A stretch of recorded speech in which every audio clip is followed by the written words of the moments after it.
Budget Committee meeting. This is actually number 2. Budget workshop. Can we get is that the correct agenda? Yeah. But this is actually budget workshop number 2. Number 2. If we can have a roll call, please. Mr. Riddle? Here. Mr. McBride? Here. Mr. Ewing?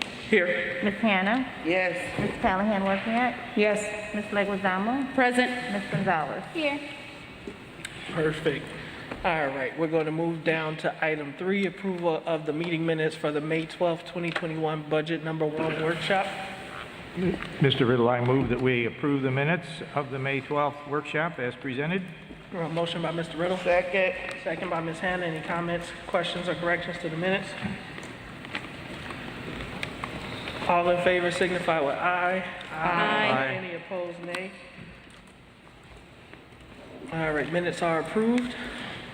And now we have our reports and presentation.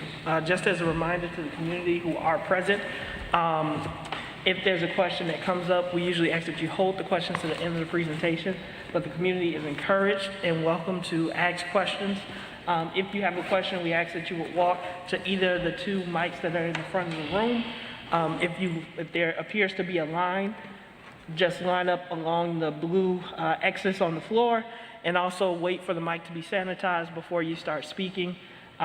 Speakers are able to remove their mask while they are at the microphone, as that will help with the transmission and sound. With that, Ms. Polk.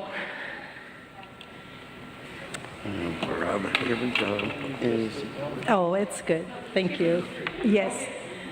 Board President, board members, Mr. Moten, colleagues, community members, this is our second budget workshop, as the President said. Next slide, please. According to the Superintendents Destination 2022, these are the Superintendents Initiatives. Those that are focused in student achievement, community engagement, organizational effectiveness, institutional access, and supportive climate. As you all know, it has been the initiative of the superintendent and the district at large to address equity. And so Ms. Tasia Fields and Dr. Nault has been at the lead of this initiative, and with the budget process that we currently have in place, equity is a major component. Next slide. Why do we do these budget workshops? Well, I'll just read that latter paragraph. To focus organizational efforts and align the resources to support district schools and student achievement. That's one of the initiatives that the superintendent has. And specifically, it has been an initiative, or it's been championed by the superintendent, inclusive of site-based budgeting, to solicit and incorporate input from all stakeholders in the prioritization of the district's needs. And so as a result of that, we've consistently held at least 1 to 3 budget workshops so that we can garner support and or get information from the community. The key emphasis, however, as we've put in this orange color on the screen, is the ultimate goal is to positively affect student achievement. Next slide, please. We held a strategic budget committee on April the 23rd. We had board members, including our board president, who was a part of that committee, district leadership, the superintendent, principals, grant managers, parents, and community members. Our facilitator of that meeting was Mr. Marvin Brimbry, who is a motivational speaker, a former corporate executive, and he has extensive experience in strategic planning. The focus of this process, and it has been from its inception, is transparency, equity, sustainability, and return on investment. Those are 4 key words that we've consistently mentioned throughout this process and when we're presenting our budgets to the Board of Education and the community. Next slide, please.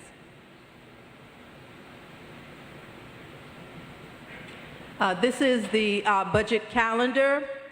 You'll note that today's budget workshop 2 is on June 9th, and the third budget workshop is tentatively scheduled for August the 3rd. The budget hearing and adoption is scheduled currently for September the 7th. That's because we try to do it as early as possible. It has to be adopted by September 30th. We try to get it early so that if there's any corrections or changes, we have time enough to make those revisions. You also note on this slide that there is a 30-day period that it has to be on public inspection, and that is from August the 6th to the September 7th date. Next slide, please. Some of the general assumptions that we wanted to include and highlight here is that for property taxes, you'll see in tax year 2020, the total extension was $59,073,890, and less the bond and interest, it was the $52,418,000. Also, you'll see in tax year 19, the board directed us to keep the taxes level, and you'll see that we did that. It was $52,418,000, and so we did as the board had instructed us to do. You also note here that it was an approximate 7.2% increase in the EAV as given to us by the county assessor's office. And we assume in our budget projections that we're going to receive about 98.86%. We've been receiving a large portion of the property taxes, but at times there's some reductions because there's some collections that are not made, and so our extension is reduced slightly. Student enrollment is projected to be $15,000, which represents an increase of 552 students as it was presented by Mr. Christensen at Budget Workshop 1. Next slide, please. We kind of wanted to show you Education Fund is our catch-all fund. It has the majority of our expenditures with the exception of operations and maintenance. And so we wanted to show here how much revenue we get and what provides the greatest source of revenue. You'll see that the greatest is for state. We get about $129.4 million in state revenue, and local revenue we get about $34 million, and then federal we get about $18.2 million. To the right of that, you'll note that we're highlighting local. There's other sources that we have, but the majority of the funds come from property taxes and corporate property taxes to the right. And then for state funding, the majority of that is evidence-based funding. Then we have a large portion that comes from early childhood and special education claims. For our federal, you'll note the largest there is our Title I IDEA flow-through, and then we have a huge amount that comes from the National School Lunch Program. Next slide. So again, the health of the district is really contingent upon these funds, the funds that I've highlighted here. And that is the Education Fund, the O&M Fund, Transportation, and Working Cash. They look at those as our operating funds as well as our debt, but I wanted to highlight here what we're projecting at the end of FY22, our fund balance to be.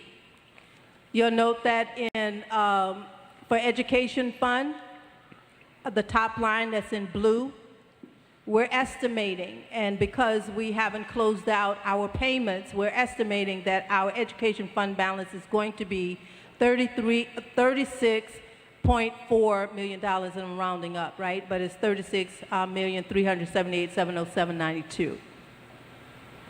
We're estimating that our revenue is going to be that $238 million, and that our expenditures are going to be $235.7 million, which gives us a surplus in the current year.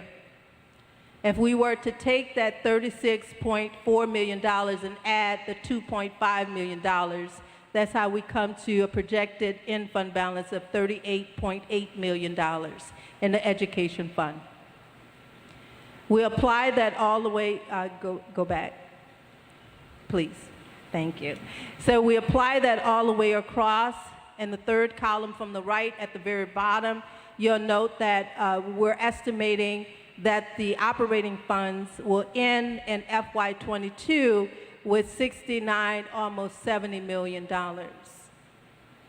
That's a surplus over 21 of $2.7 million, which is a 3.96% increase. Can I ask a question on this? If you can write it down, Huh? if you want to write it down, What you mean? the question. We're holding on questions to the end. Go ahead, Ms. Paul. Continue, okay. So the other funds, we didn't want to leave these funds out, so you have Fund 30, 50, 60, 80, and 90. They're not a part of evaluating the health of the district, however, they are a part of our resources. And so just like we read the operating funds, the blue line is what we're projecting or estimating the fund balance to be, the $424.7 thousand, the revenue of $6.9 million, expenditures of $7 million, which leaves a deficit in the current year. And I hate to use the word deficit because sometimes that's misunderstood, but it's the current revenue over expenditures in the current year. We're a negative 151,297, but that only means that we're reducing the beginning balance by that amount, and so we'll still end up in a positive way at the end of 22, at least we're estimating at this point, at 273,427 in the debt service fund. And we read that the same way all the way across. So the far right column, you'll note, again, the beginning balance was the $14.3 million in these other funds. Revenue, $47 million. We're estimating that we're going to have about $51 million in expenditures. So revenue over expenditures is a negative $4 million, which leaves in these funds still $10.3 million. Next slide, please. But I also wanted to show, because you couldn't see the total amounts if we just had the operating funds and the other funds. So I wanted this slide so you could see what we actually project that we're going to end up with at the end of 22. It's a slight reduction because at the end of 21, we believe that we're going to have $81.4 million in the bank over all of the funds. And at the end of 22, we believe that it's going to be a slight reduction of $1.3 million, leaving us still $80 million over all of the funds in the bank. That's at present, because obviously this is an estimate, right? So we wanted to, at the request of the board president, we wanted to pull out some strategic initiatives or investments that the community as well as the board has been asking us about. And those have been equity and inclusion, the site-based budgeting process, IT, recruitment, assessment, capital projects, those that are focused in the school and life safety, elementary and the secondary relief grants, that's the ESSER grants, college and career readiness, and safety and student outreach. Next slide, please. So the first one that we want to highlight here is equity and inclusion. This request came from the ASAP division. I highlighted here items that was requested from that area, which totals $565,000, which is included in the budget requests that we've presented to the board previously. Site-based budgeting.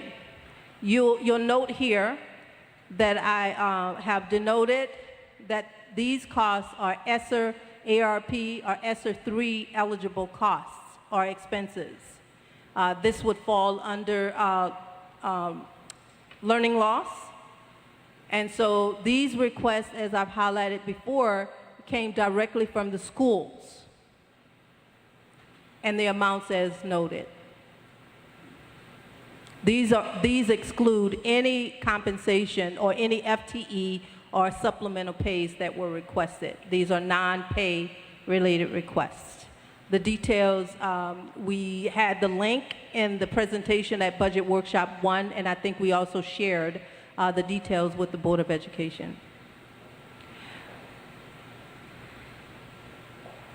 These are Area 1 FTEs that was requested. This also was briefed at Budget Workshop 2, but the value here, if you were to total the salary and benefits, is $533,000. Again, this is ESSER ARP eligible expenses. Next slide, please. Area 2, likewise, $966,000. ARP ESSER eligible cost.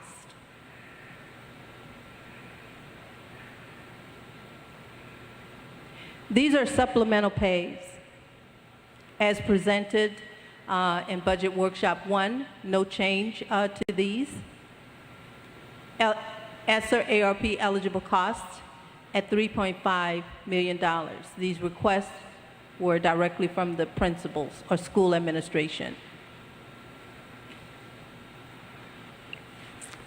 Information technology, IT.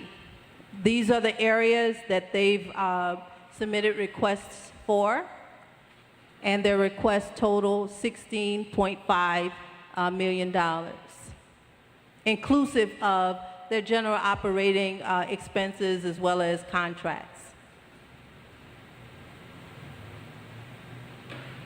We've provided slides to identify what those were, more details.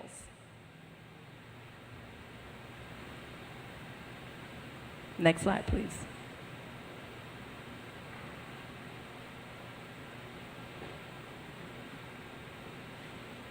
Next slide, please.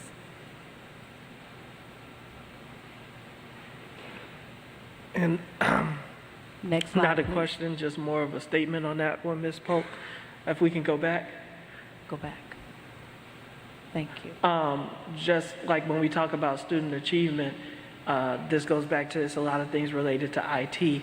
And as we are transitioning our students back and we have Chromebooks, and a lot of the students rely on connectivity and accessibility, that is why you see some of these IT costs listed under student achievement. I just want to be clear and transparent for the community as well as the board about why it is that you see that listed under student achievement. Are there going to be other things included under student achievement? It's not exhaustive, if you want to explain that, Ms. Polk. Yes, it isn't. I don't have the details. I really did a high-level summary here to pull out the goals, but we could provide the details at a later date. And you're talking about the community, but the board has received. The board has received the details, and also we posted Budget Workshop 1, which has the link to the details. The community has access to it as well. So is it time for questions? No, ma'am, I was just making a statement on those. Okay. We're just sifting through some of these, so if there's questions that you want to note, these are the details or the goals that are related to the $16 million from IT. Next slide, please.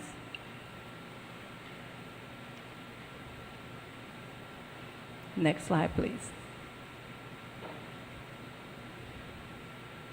There's a lot of work that ASAP, particularly the IT department, has done to enhance student learning. That's why this list is extensive. Next slide, please.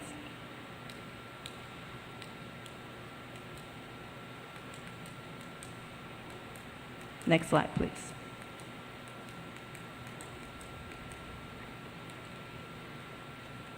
Next slide. You see the one-to-one program, the top bullet. This past year, we ordered about $4 million worth of Chromebooks for the students.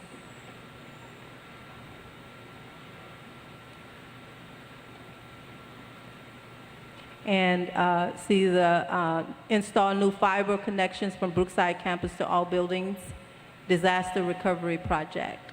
That's to ensure that there's connectivity between all of the schools.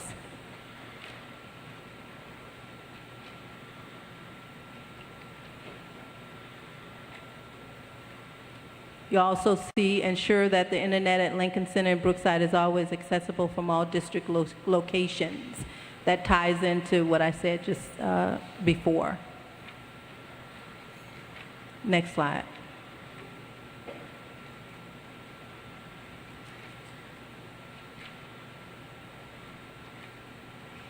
Next slide, please. Human resources. These are the requests that came from our Human Resources Department as it relates to recruitment.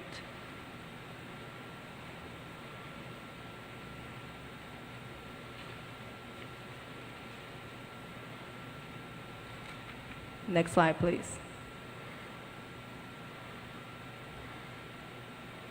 $114,500 was requested for this initiative. Next slide.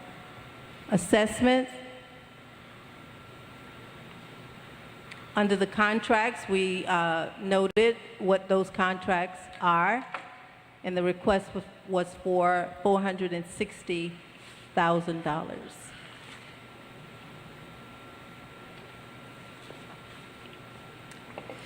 Capital projects.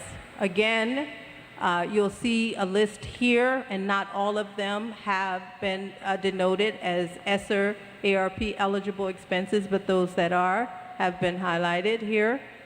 Cook, the MPR AC, Glen Flora replaced the modulars, Glenwood, the roof, and Glenwood windows.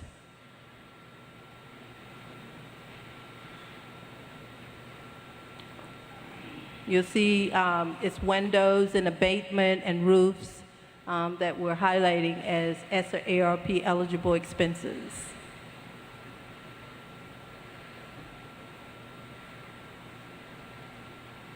Temperature control and ventilators here.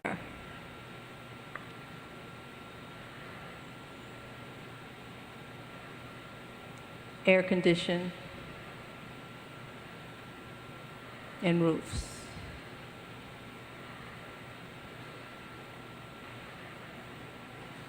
Same thing here, roof. Next slide. I'll go back to that slide. You'll also note that it has the new condensate return lines that's there, but it's at Lincoln Center, so we did not make that ESSER ARP eligible. I wanted to point that out. Next slide.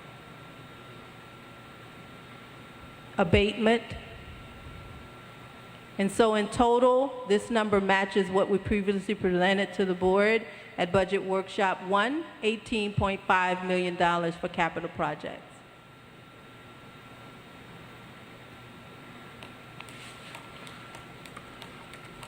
So this is the ESSER grants.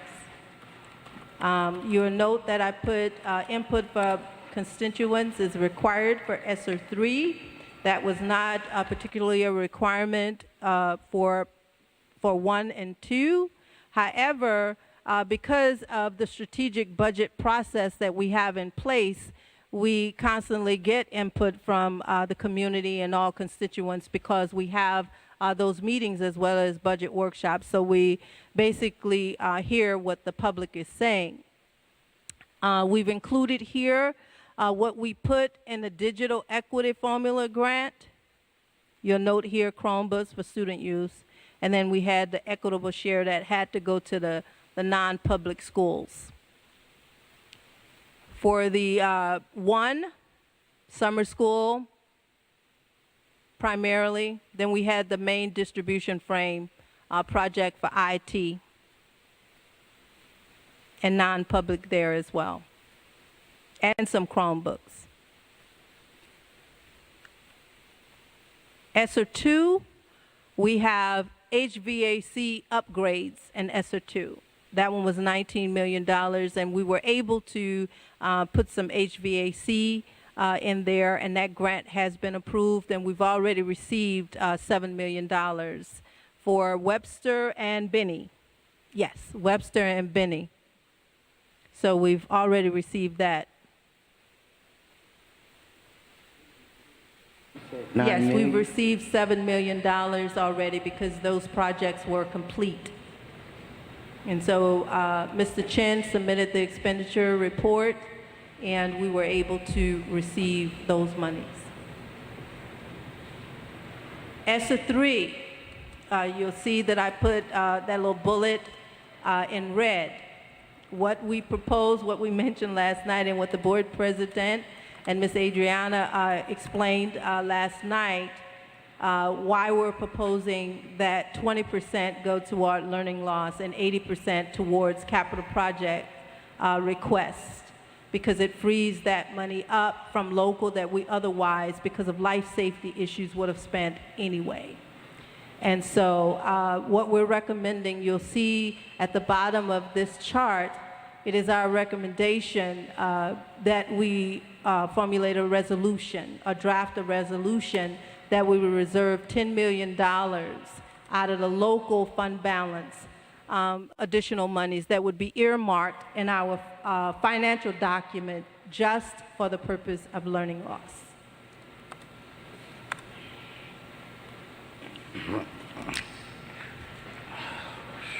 Should I keep going? Yes. Please. Okay. College and career readiness.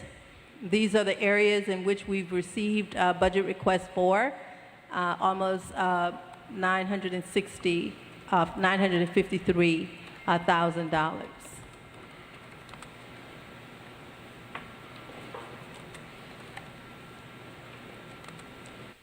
Safety and student outreach. These were requests from that area. Next slide, please. 4.7 million.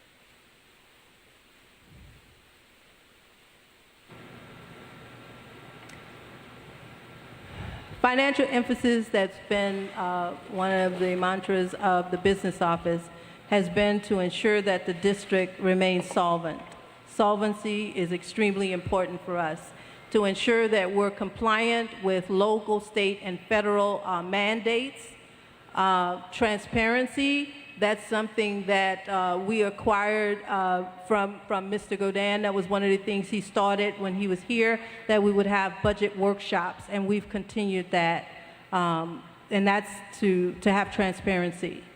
Inclusivity, we started the budget committees because we felt that we needed to hear the voices of the community, as well as grant managers, those that are within the district.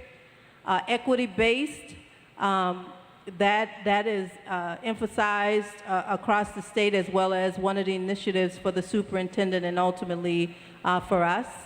And then the strategic budget process, in and of itself, it zero out any prior year budgets. And what it forces everyone to do is to look at what their needs are, and then for the district to prioritize and fund those greatest needs.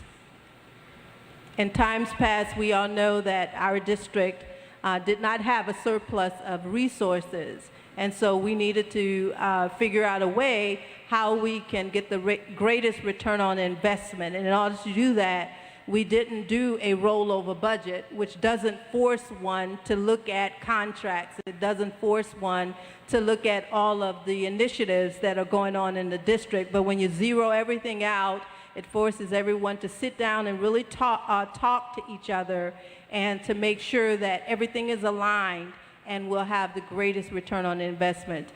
We've worked collaboratively with the area superintendents as well as Dr. Nault to come up with a progress monitor tool, which has been really, really great in order for them to work with the principals. And then the SBB team, coupled with, and the SBB team is within the business office, but the SBB team and with the business office meet with this group and the principals as they brief us on what successes or failures they've had with those initiatives, and then whether revisions are required, whether we need to stop doing it, or whether we need to give more money towards those initiatives. So it's been a great process.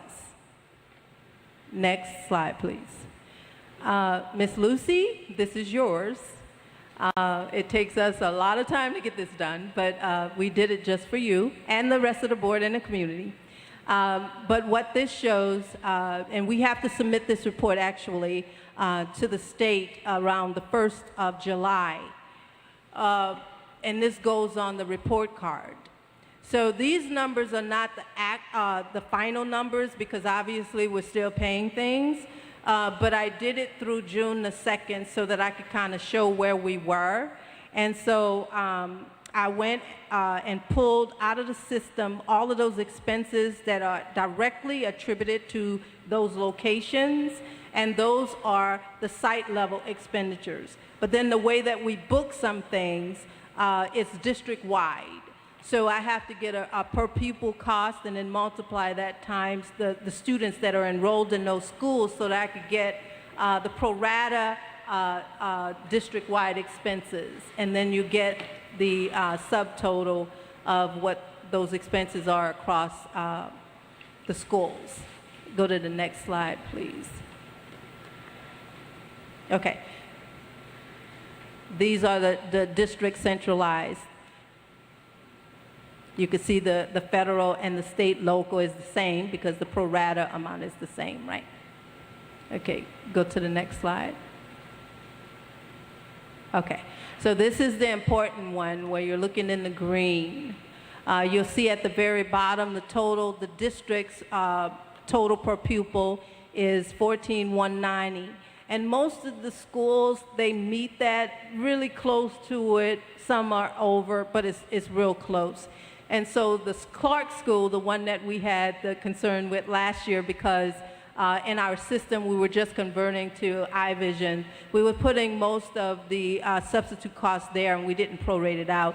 That was one of the things we focused on, making sure that it was spread out. And Mr. Lowosa worked very hard to make sure that payroll was booking it in the right place. So you'll note that most of them are pretty close to that $14,190. Next slide, please. Now we're subject to questions from the Board of Education. Go ahead, Ms. Anna. Okay, where we were talking about the capital projects, roofs, abatement, office and security cameras, they all fall under the acceptable use of ESSA. We didn't include cameras. We Well, did yeah. roof, windows, abatement, air conditioning. Yeah, there was If one. I put an asterisk there, it was a mistake. Huh? I should not have put one there.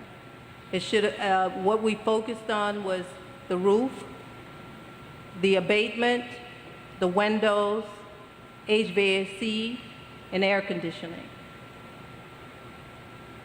Okay, see, that's why I wish we could have stopped at the. Hold on one second. Slide 35. Yeah, okay. Okay, it doesn't have the asterisk. Okay, that's fine. But those are not ESSER approved. They're not eligible for the ESSER funds. No, ma'am. Okay, and one of my big questions, the site-based requests from the principals, Yes, ma'am. are those requests, are they, because before we knew we were getting the $43 million, the ESSER 3 money, were those numbers from the principals the numbers that we are budgeting for? Okay, yes? Yes, ma'am. Okay, and so where is the share of the ESSER 3 funds for the site-based funding? That share would remain as a local available balance. That if we were to include that $14 million from local, take away the $43 million, then we would have had to reprioritize and we would have had to shift what we were doing, because with all of the requests, we wouldn't have been able to do it all. So the principals did not have the opportunity to say what their schools needed for learning loss for the COVID. They didn't get an opportunity to add items into their request for COVID and the returning back to school. This, what we're talking about, is simply the customary budgeting process. Am I right? You're correct, but can I say that we've worked closely with Dr. Nault and the area superintendent, and if there were any adjustments, and I believe that they're in the audience, if there were any modifications to the budget, those were forwarded to us, because the budget that we're presenting tonight has some changes to it. For instance, we added upwards of about $1.2 million. I don't have the specific numbers, but I can certainly forward that to the Board of Education. $1.2 million in ASAP expenses. In the previous presentation, I did not have the numbers for college and career readiness. That's been added. I did not have the numbers for assessment in the original presentation. That has been added. So we've worked closely with ASAP and operations, howbeit with operations there were no additional changes. But with ASAP, there were changes after COVID, after March the 20th of 20, right? After that time, and we've made the appropriate adjustments in the presentation that's presented to you tonight. Okay. Okay. To me, that's a little problematic for me, because it's like the principals, they had their wish list, if you will, their wish list for the school year, and it was just a normal within the normal budget. Okay, it did not include the ESSER funds, the ESSER 3 funds. And my concern is, will the schools, the principals, will they have everything that they need to address learning loss in their buildings if they didn't get the funds? I mean, they didn't get the funds. And that you can think about that and give me a answer. I think that I could respond right now, actually. When we do this budget process, whether it was in February, which is when we ask, February the 26th was the deadline for the department's division and all of them to submit to us. That's the preliminary budget, but since that time, we've received revisions as a result of COVID or any other adjustment that has happened, right? And I think Dr. Notice coming up here. And so another thing that I need to point out, and this is when I'm talking to my staff too, when we do this budget, there's no separate budget for ESSER ARP. There's no separate budget for grants. There's no separate budget for local money, right? So when we do this budget, we do a total budget. How much do we believe that we're going to get in this district for that year, irrespective of the source of funds, whether it's property taxes, whether it's evidence-based, whether it's ESSER ARP, or whatever it is. We have a set amount that we believe that we're going to get in. Now, once we know that, we really don't divulge that information when we're doing the budget preparation because it's our intent to get a list of needs. No matter whether we fund all of those needs or not, a need is a need. So if the principals tell us that they believe that that's a need, then it's what they believe is a need. And so if we run out of money, let's say, you know, we don't have enough to cover everything that the principal says, or we don't have enough to cover everything that operations says, then we put that in on an unfunded list. And you probably have seen that through operations. So that if we ever get any additional money, we don't have to scramble and try and figure out where we're going. You know, we already have that, and it's been presented to the board. And so all we have to do at that point is to reassess and reprioritize the unfunded list and fund what we believe is now the greatest need. And so I think it's important that I mention that those requests, and Dr. Note is up here to help me out with that because he knows more specific with the principals. But once we get those lists in, it's not an absolute list. It really isn't. We work it and rework it until it comes to the board for final adoption. And that's going to be on September 7th. But that's when we present what we really absolutely believe is going to be spent. Okay, and so my final two comments, Mr. President, two things.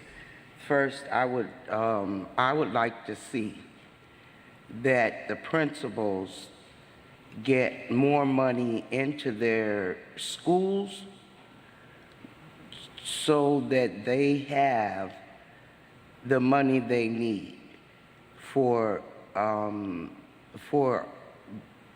everything that they're going to deal with the students coming back into school. Okay, they need, you know, if they budgeted based on normal, okay, that's fine. But it wasn't normal. The last school year wasn't normal. Okay, it's not going to be normal when we come back to school. And so the principals, I'm advocating that they get more money attached to whatever they said their needs are, because they were simply going through the traditional budget process. You understand what I'm saying? Yes, and so I don't know if it's in the matter, but there's an additional $10 million that we have in there that we're giving towards that to answer. But, and before you speak, Dr. Knott, let me say my last thing. And you all heard me last night when I talked about the minimum of the $20 million from the ESSER funds. 20%, excuse me, the 20% minimum that we are going to allocate for learning loss, I am again requesting that the board increase that in a resolution for at least 20 million more. And I hope 20%, 20%. Yes, instead of the minimal, we take the minimal, and as I said last night, we're always doing the minimal for our kids. And our kids they deserve more than the minimal. And I am asking the board that we increase that to at least 40% of that ESSER funds. And it's up to the board to do that. You got it, Ms. Falk. I saw the sign. So, go ahead, Dr. Nault. Thank you. Thank you. Can you hear me? Yeah, we can. All right, thank you. Good evening, Board President, members of the board, community members, and colleagues. So yeah, Ms. Polk is accurate. The ASAP division did request additional funds.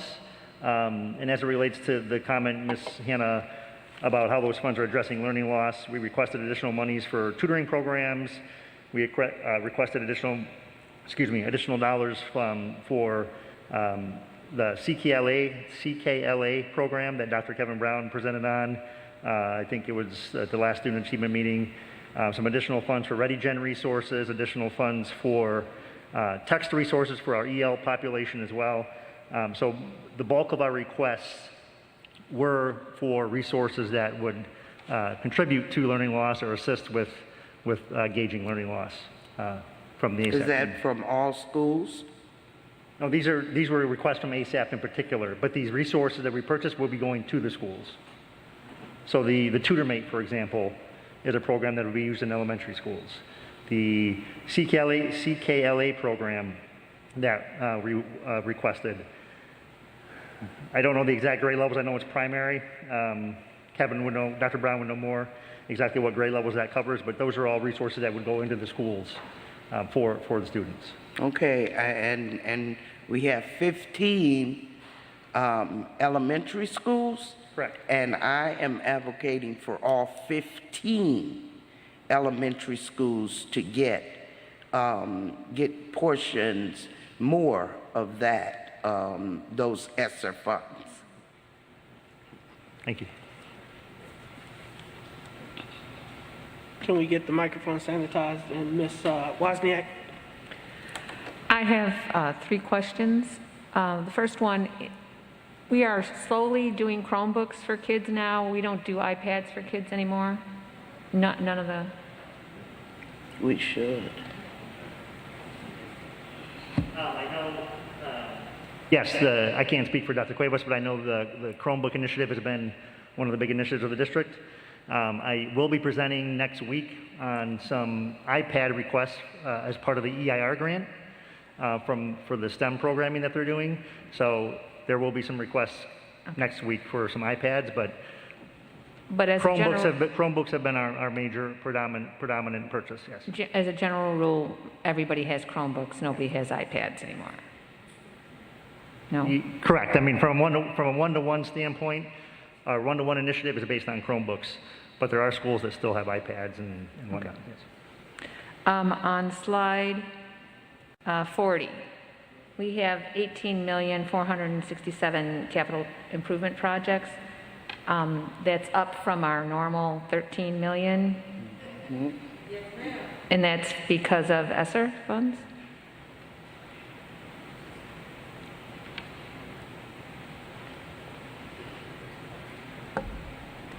Most of it is because of ESSER, but it's also because of life safety and the availability of resources. We gave them a larger budget. Great. Okay, and then on slides 46 and 48, it seems like Greenwood and Clearview are higher than the other schools. Which one is that? Oh, okay. Greenwood, Which slide is that? That was the site-based? Yeah, site-based expenditure reporting, like on 48. Let's look at 48. And Mr. Vukovic, while they look that up, can you, I saw your hand, if you want to walk to this microphone? it'll be next. Greenwood is at like 16,000, and I understand why early learning is at 23. Yeah, because they have that grant, yeah. Right, but and Clearview is at 16. Yep, they may have just spent more money, but I could go back and check that, but that's our ledger. Right, it just seems that though Greenwood is high and Clearview seems high. I'll look at it. where's Carmen at? Greenwood and- Carmen's at 14. And Clearview. You know, Clark is at 15. You know, some of them are higher.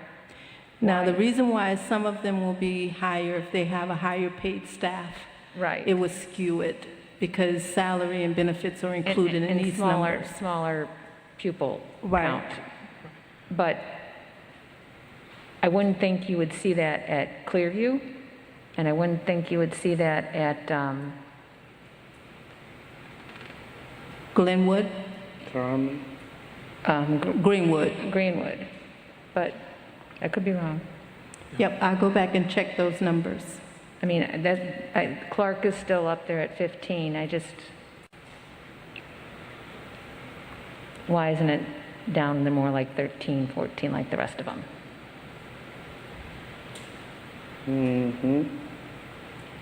I'll check those. Elementary is really. That's my low. questions. Thank you. Good. Go ahead, Mr. Vukovic. Thank you. I guess I want to start before I ask a question and just say that, you know, the 7 of you are all up there by your choice. You went before the voters.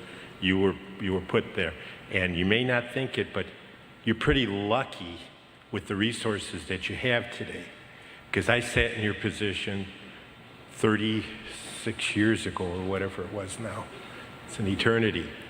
But we had to close Whittier School because of lack of funding. We had to lay off teachers. There were gut-wrenching decisions that had to be made. You have been blessed. The last, 4 years ago, you got the evidence-based money from the state. I believe that first year was like a $14 or $15 million windfall. That was money you didn't have that you now have. And now, you know, COVID has been a financial blessing in a way that you've gotten 3 waves of money. And, you know, I would agree that 40% is better than 20% because I know we need all these other projects. But, you know, look at your numbers from the state report cards. 2017, 2018, BC, before COVID. Right. They weren't the greatest. So you're trying to play catch up here. You've been gifted this extra money. You need to spend it. You need to get it dealt with to the kids before we lose another class. That's right. You know, I know that you all, you're volunteers, and your goal is not to meet in July, but I'm going to ask you, my question is, please meet, because you meet again in 2 weeks for your final meeting, and then you don't meet again until the 10th of August, and I think school starts that week. So now you're going to get a barrage of things, and you got staff that are going to have requests. You're going to have staff that need to be hired. So there's a lot of work to do, but you have financial resources. Kudos to Mrs. Polk and her staff. I mean, those are some awesome numbers.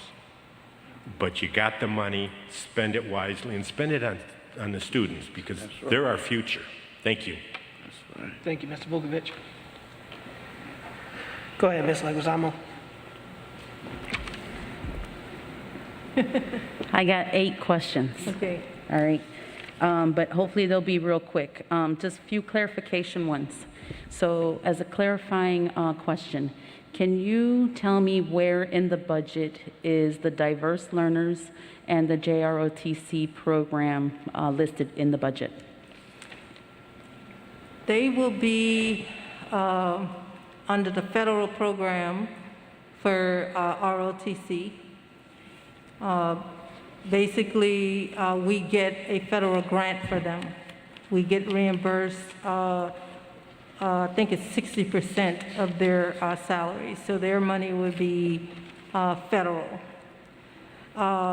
Their numbers for their salary is going to be under the salary area, which is not detailed here because we typically don't provide salary pullout for employees that are rolling over unless it's a new FTE or supplemental pay.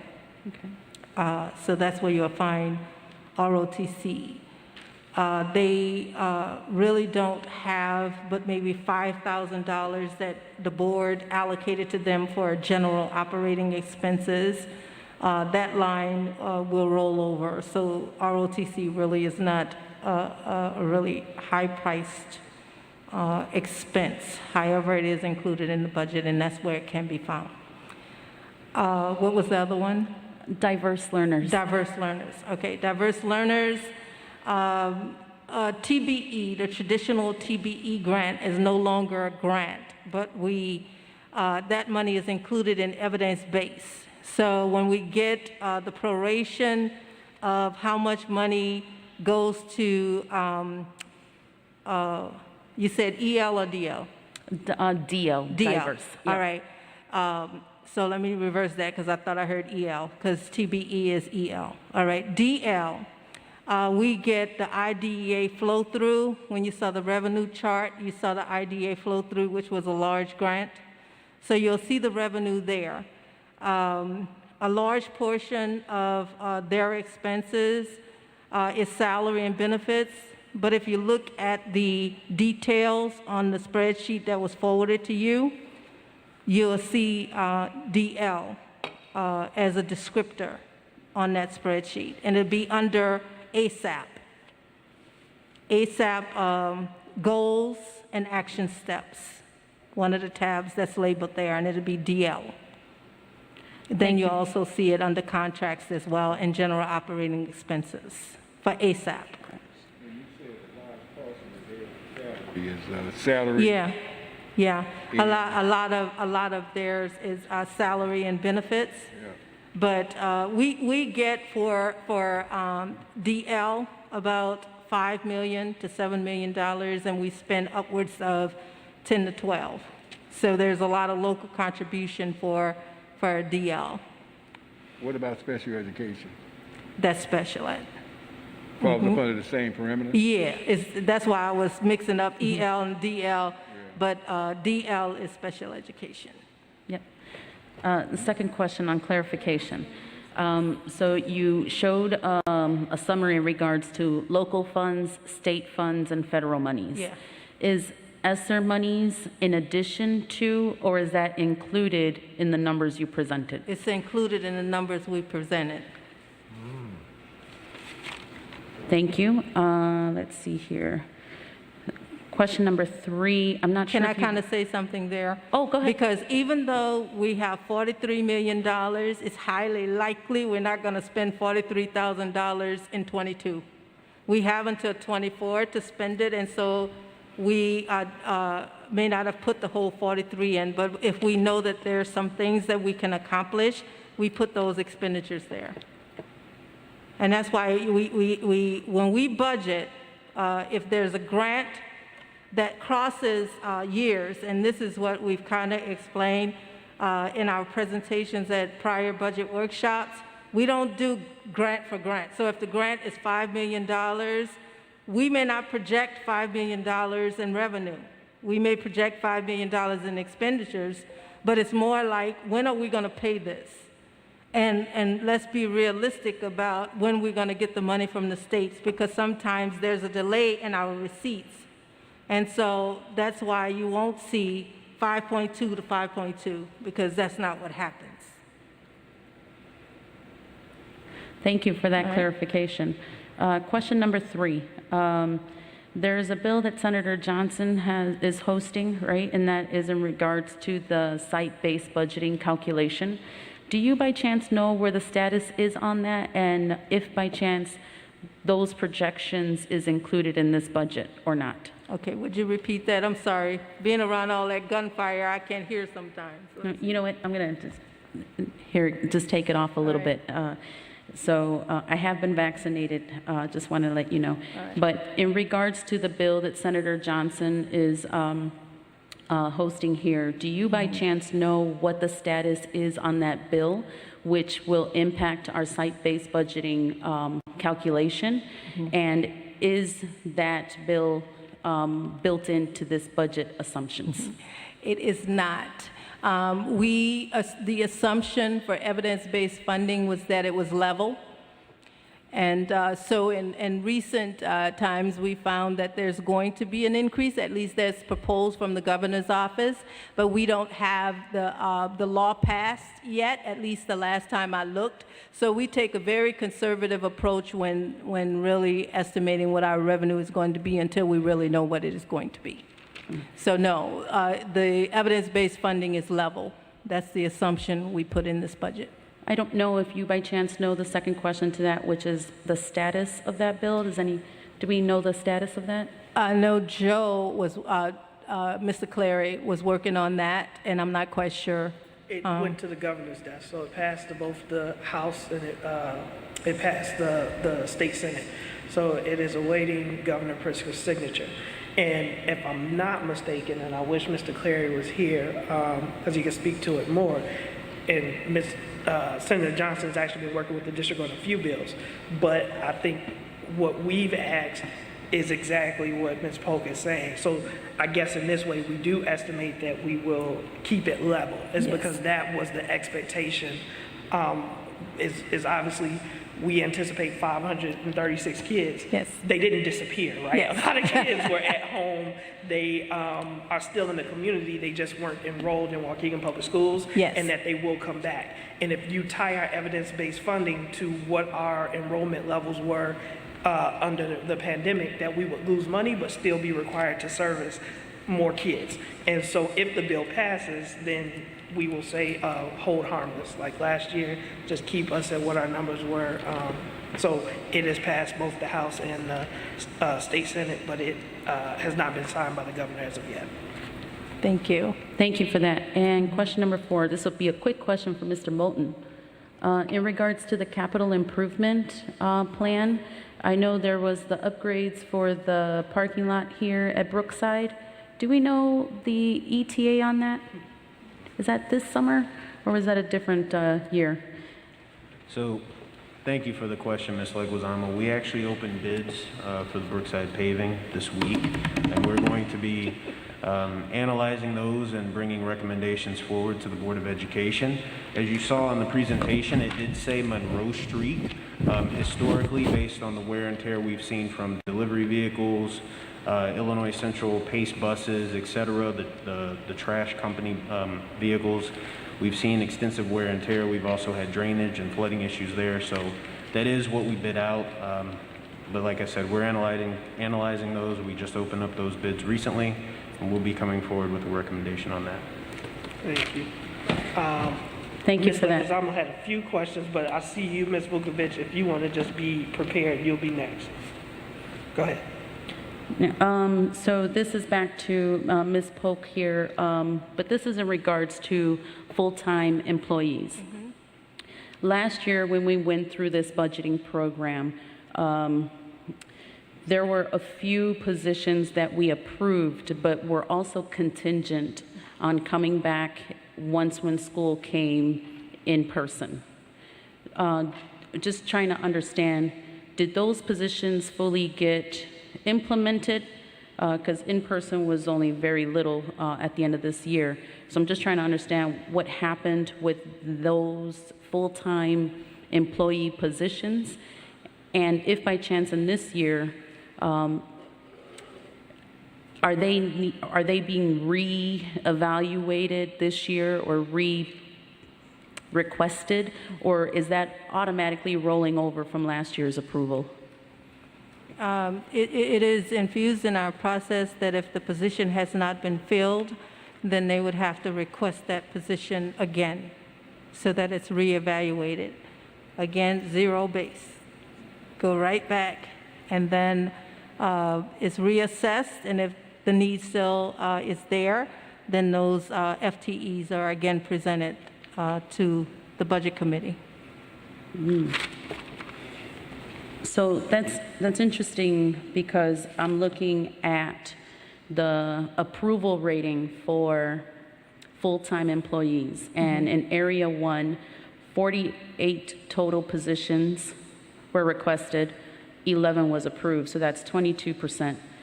Area 2, 88 positions, that's double the amount, was requested, but only 19%, that's 17 full-time employees, was approved. And so I'm wondering if the reason why we're seeing this increased amount was because of those positions that were not fulfilled last year, right, was assessed as a need from the principal last year. And because we didn't really go in person fully, they're needing to be reapplied for this year. So what I'm looking at in regards to full-time employee positions, I think that we have a high denial rate, and that is really concerning to me, especially, and this isn't to you, Ms. Polk, this would be to our superintendent and Mr. Moulton as the proxy here. But to me, that's a really high denial rate for full-time employees, especially as we talk about listening to our principals needs. We just had an equity workshop that talked about some of our principals don't feel that their voices are heard, and we put them through this rigorous program of site-based budgeting workshops, and we have a high denial rate on their full-time employee, which is a need that they have addressed. I'd like to ask if the team can go back and reevaluate the full-time employee positions that was requested from our principals, and reestablish if that's something that that you want to continue to deny or go through and approve, and maybe it was one that rolled over from last year. So just trying to give some thoughts, and I know Ms. Wozniak has her hands up and probably can add on to this. One of the things, and maybe someone else can speak from a different vantage point, but one of the things I want to call to the attention of the board is that salaries and benefits roll over from year to year. And our expenses for the district, 77 to 80% of our expenditures is in payroll. Okay, so the more you increase your salary and benefits, the more you're really reducing your bottom line. We're not speaking need, we're just talking financially solely right now. And so as raises happen, you know what's happening to your expenditures. It's going up. So if any time, and if you were to refer back to some of our financial documents, you will note that we were negative spending in the current year. All right, so that means that you're spending your bank account, right? So how long can you sustain with reducing from your bank account? Right now, it's looking real good, right? Because we have COVID and they're not prorating, but remember that when we do these budgets, we're not looking at 1 year. We're looking at 2, 3, 4, 5 years down the line. And how long can we sustain the expenses that, you know, that we're getting? And so with this COVID money, we have to be very careful. This COVID money should be earmarked for one-time initiatives. Solvency, you know, and sustainability should be paramount as we're looking at need and learning loss and all of those things. And so that's part of the reason why we're saying that we should use that for what we know we're going to do, and we're going to dedicate the money for, and then have the local money accessible, which the board approves the budget anyway, right? The board has to adopt the budget anyway. And so if learning loss is an initiative from the board, then more money is going to be earmarked towards learning loss anyway. But we had here as a recommendation that we would do a resolution that would be in the financial document, that $10 million of that fund balance that we said, I think was 30 million, I don't remember right now off the top of my head, in education fund, but 10 million of that on our financial document would be earmarked for learning loss. And it could only be removed if the board would say so. So basically what you just And said. I'm sorry, Mr. McBride, I want to, Go ahead. yeah, I want to keep in order. Ms. Leguizamo, were those all your questions? Well, I had an addendum to her question. I know, Yeah. and I got Ms. Vukovic waiting too, so I'm trying to make sure. Because I know this FTE is a really important conversation. I'm more than willing to submit the rest of the questions later. No, you can go through them. I just want to make sure I'm not forgetting anybody. That Yeah, was my okay, only well, intent. so that's the FTE part. I'd like to just try to, voice my opinion in regards to the need, right, the process behind the request for all of this, the process behind SBB, right? I understand it's a rigorous program to go through, and it's comprehensive. So when we talk about value and equity and so on and so forth, this is an area that I feel is very touching on the point, right on the nose. So I'm going to go away from that, but I do have another question here, and this right here is in regards to IT. So it was a mention of the one-to-one initiative for devices. Technically, as a school board or school system, we haven't really spoken about the new one-to-one initiative. Our one-to-one initiative it started between middle school and high school. COVID forced us to give Chrome to elementary, but that's not a one-to-one initiative, right? We haven't had the conversations about, will elementary students be paying for that annual fee that we have for the one-to-one initiative? Are we maybe planning on getting rid of the annual fee for that initiative? And as we talk about IT, I don't think I see a full one-to-one initiative program in the IT budgeting. And I don't think I see Dr. Cuevas here. But I'll submit that question to Dr. Cuevas. But I'd just like to point that out. As a school district, this isn't one-to-one initiative. So we really have to dive deep into that. But if I may, go I ahead. believe that he ordered several thousand, because it was over $4 million and 11,000 Chromebooks. So I believe that elementary schools are included in that number. We'll have to really talk to him to make sure that that is the case, but I am almost sure that that is the case. 11,000 Chromebooks at over $4 million that we put in the current year, because the old Chromebooks were going to expire and they were not able to get supports. And so we were planning to do a switch anyway. Yeah, and I get that. I think what it is, it's in regards to the repairs have now increased, right, because we have more usage. But really, the concern from the community, what I hear about, is the annual fee. And so when we talk about the initiative, we have to understand if this is our way of schooling, do they pay for that? Do they not pay for that? And is that equitable? So that's one of the things, as we really need to hone in on this one-to-one initiative. which is different than what COVID forced us to do. Yes, and I could also say with that, we're being proactive with that. We're in collaboration with legal and IT and the business office, and we're currently talking about that, Perfect. just that subject, about fees And just for the Chromebooks. Just an overall last question here. So strategically, budget-wise, right? When we talk about our funding, I hear other districts talking about being 100% funded. That, in layman's terms, pretty much means that local funds our school budget 100%. Is that right? That may be the case for other districts, but we don't get enough in our property taxes in order to support our district. Really, by statute, it is the state that is supposed to provide education for our students.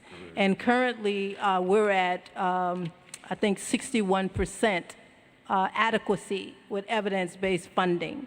So we're not at 100% funded where we should be, at least what the state determines where we should be for the population of students that we have and the staff that we have. So that's why we're in Tier 1, and we get a large portion of the evidence-based funding. And that's why when we showed where the revenue is coming from, we do get a large amount from the state, but it's not what we should get from the state. Right, and so what I'm looking at, it's about 71% the state gives us. Our local monies funds about 18%, give or take, right? So what can we do to start looking at becoming a district that is 100% funded or getting closer to that? And I'm sorry, It's but all yeah, the state. the state No, go will ahead. have to give us the difference, and that really is what the state has been. And to Mr. Yeah. Vukovic's point, this is the best that we've had. He talked about 4 years ago, when I joined the board, we were what? We hadn't been paid in 2 years, right? So, We lost about over $40 million in proration from the state when the state did not have a budget. We were receiving upwards of $12 to $15 million late each year because the state didn't have a budget. We didn't have a funding model that provides as much money as we get now. We get upwards of hundreds of thousands of dollars when before we were getting only 80 and 90 in general state aid. But with the current formula, we're getting way more money than we've ever gotten before, and it's still not adequate. We're still in Tier 1. and so that's what the adequacy level is. It isn't saying that we want 100% funded from the Right. taxpayers. It's saying based on the students that we serve, there's a dollar amount that the state says that we should have in we revenue don't. and operating expenses, and we don't. So the state has been every year increasing Yeah. the amount towards adequacy. That is one of the things that the state legislature looks at very, very closely, Yes. is how much they're putting towards education. But as Ms. Polk said, is we don't count on those funds is Right. because they change. But I want to go ahead, Ms. Vukovic, if you come, and then I'll come. I saw Ms. Wozniak and then Mr. McBride. Thank you.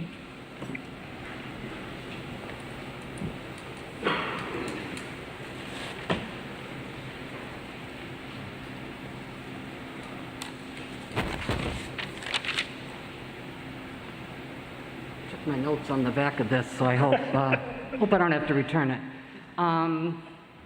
Couple of things. First of all, I retired from a one-to-one Chromebook school 2 years ago. Kindergarten and first has iPads because of their little hands, and second and up had Chromebooks, just so you're aware of that. I tried to take the survey today, that's another piece, and I could not submit it. I went through, tried to follow, marking it 10, 9, 8, however you're supposed to do it, and it kept sending me to that where it says mark every place you see a stoplight to see if I was a robot. And I would do it, and then it would send me another one. Then I had to do the one with the stoplights and the one with the fire hydrant.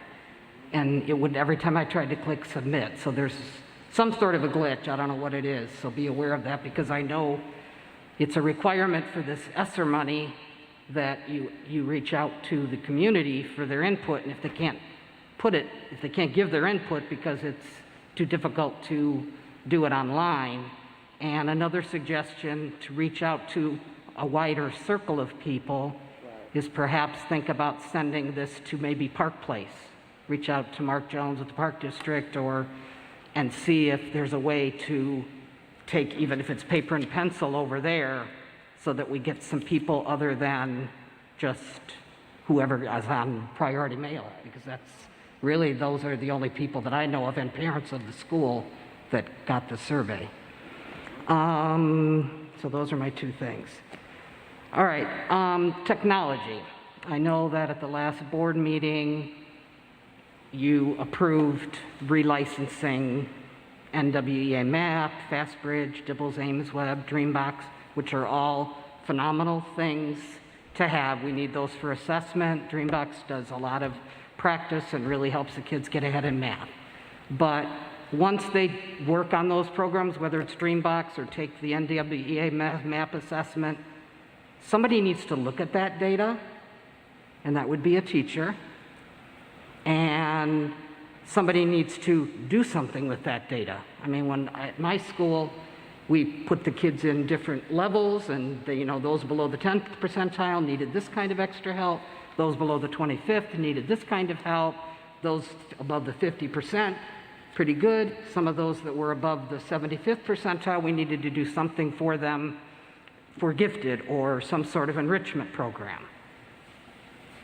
The program itself does not work. I'm happy that we have computers. I'm happy that we have Chromebooks and iPads and all of this. And obviously this year we needed them very much so for COVID.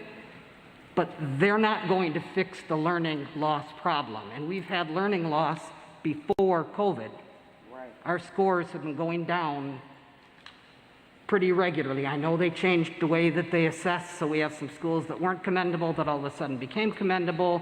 Some did it so because the principals worked hard and the teachers worked hard and they got the kids up higher, and that's awesome. I think when you're talking about and this is exactly what, to your point, Ms. Leguizamo, about the requests that the principals made for extra personnel. And they're the ones who know what they need.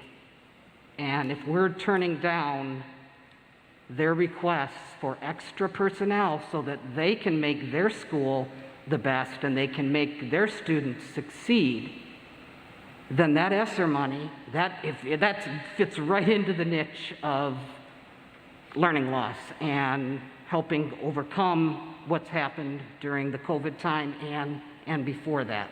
So I agree with you that that percentage of what they have agreed to hire when the principals have asked for more, that's where the money you need to just, it can't be 20%. That, as a teacher, even though I'm not teaching any longer, I have lots of friends that are teachers, and they're worried about next fall. And I'm sure I know there's some principals here tonight. They have to be worried about the fall. And we've got 2.5 months to get ready to come back, and you're still trying to run summer school now. We need to get personnel, teachers, and paras into those buildings August, whatever date you're starting, 11th, 12th. That needs to happen in the next 2 months, because we can't wait until in the next board meeting and decide, and then how are you going to, most teachers are already going to have jobs by then if you wait till the September board meeting or August board meeting.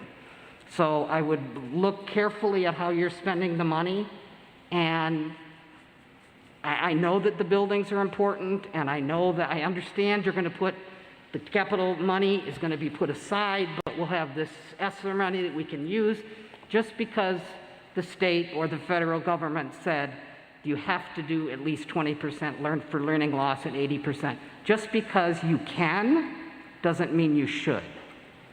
And if there's a lot of principals who feel that they need more personnel to help their students succeed, that should be #1 priority at your next board meeting. Somehow or other, get something going so that they can start looking for those teachers and paras that they need to make their schools and their students succeed for the future.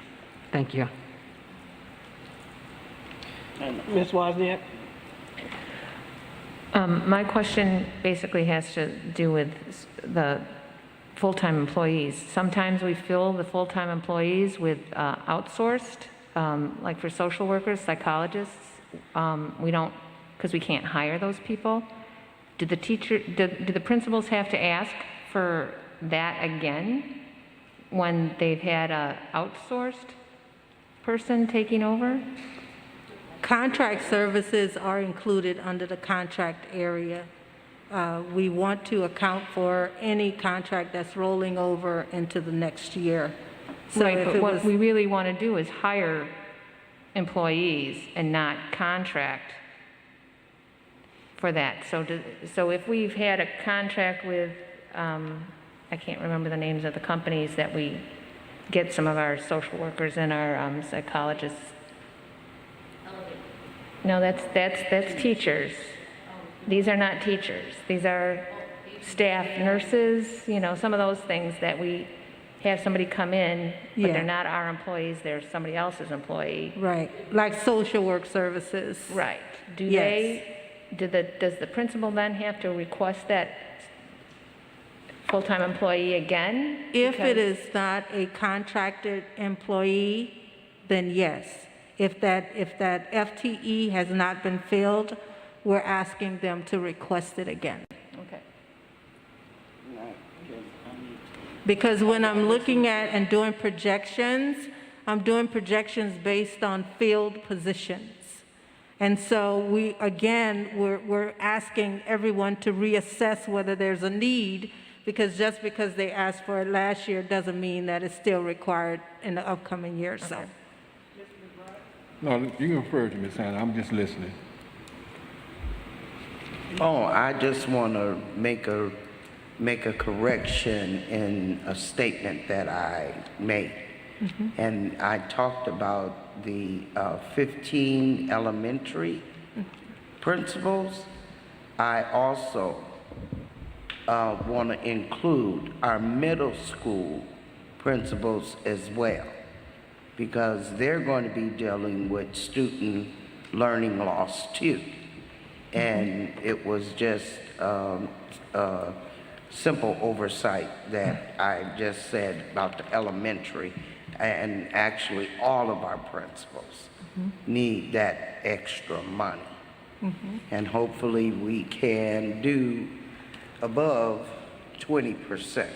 And so if I might, the principals also have access to that SY3 survey.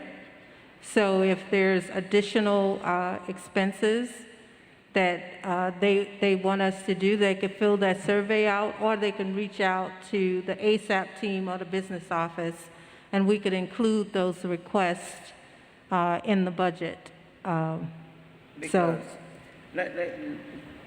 there's means by which we could get the information if there's additional requests from the principals.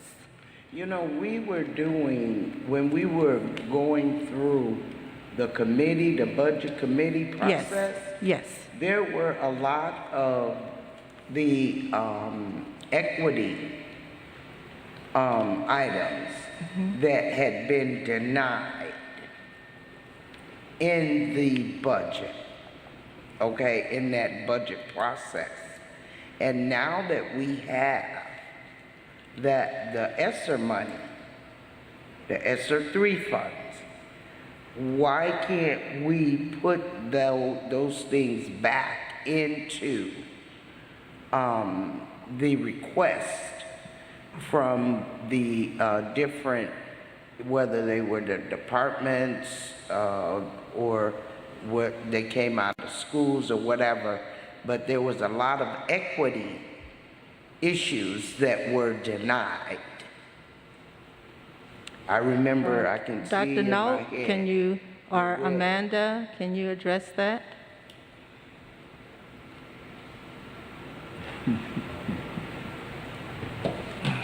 Lynn said, I'm tired. Double T. Lynn said she tired, y'all can do it. Asking the same old questions.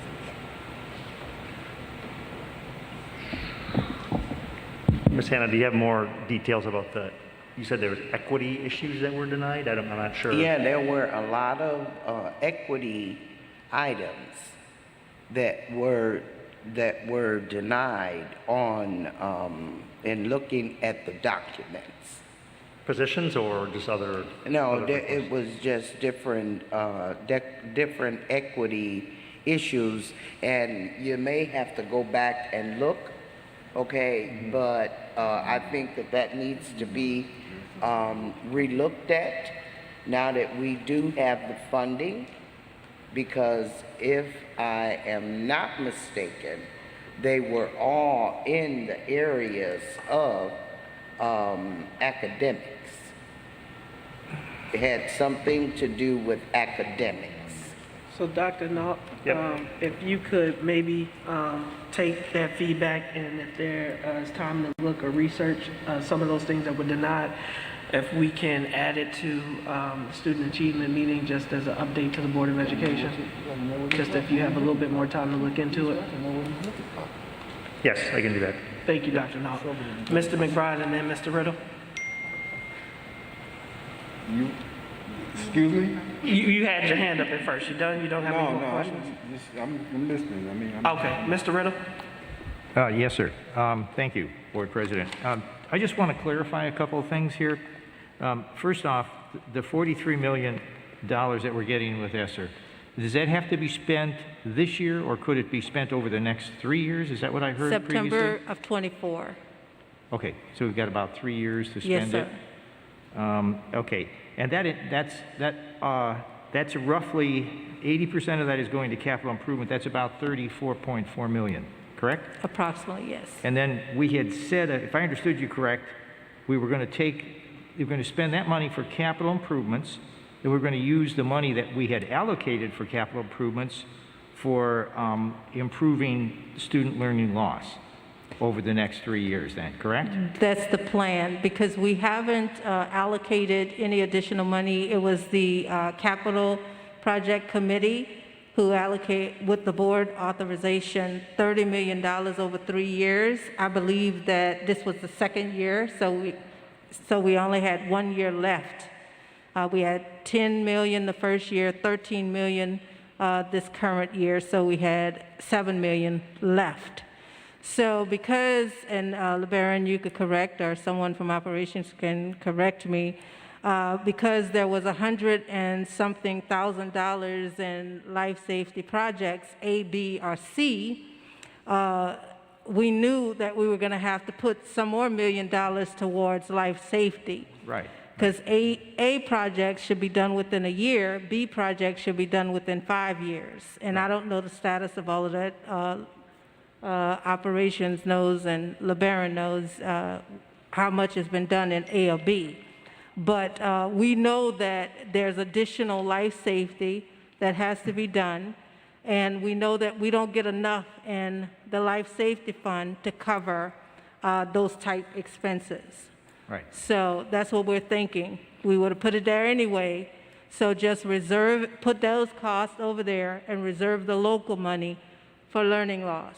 Because the entire budget, whether it's capital improvement, whether it's learning loss in the education fund or whatever it is, the board has to adopt it. Right. So my question is this.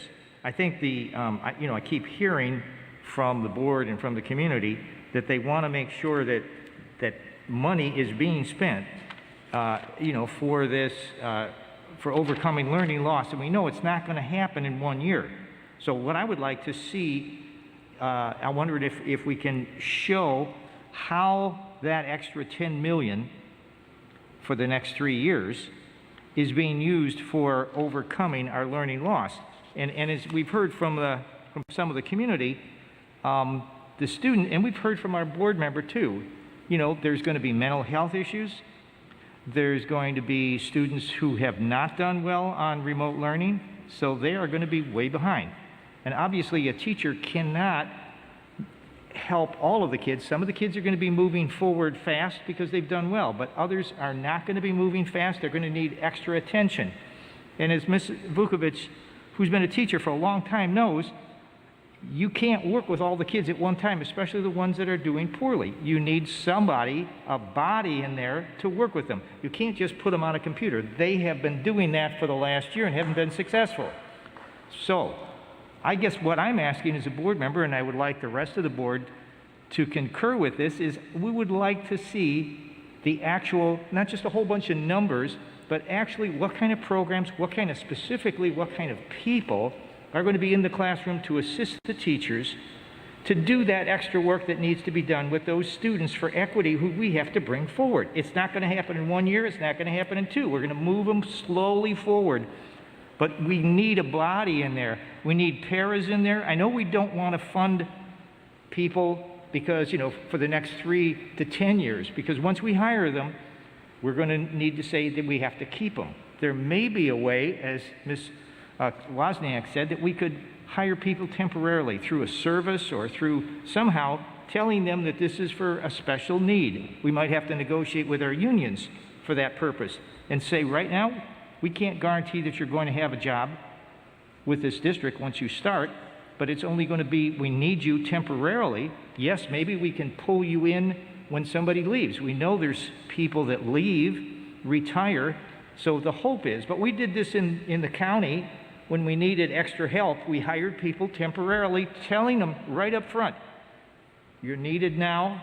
We're going to try to keep you in that position, but understand if we don't have funding or somebody hasn't quit or retired, you may not have a job in 3 years. I think we need something like that because I know I work with my grandsons and you can't, my daughter's a teacher or was a teacher, but when you've got even just 2 kids, you cannot, devote the attention to 2 at the same time. It has to be one and then the other. So it seems to me, and I guess what I would like to see is that we have, how are we going to work this out? I know we don't, we can't probably get it all set and ready by September or by August 12th or 13th.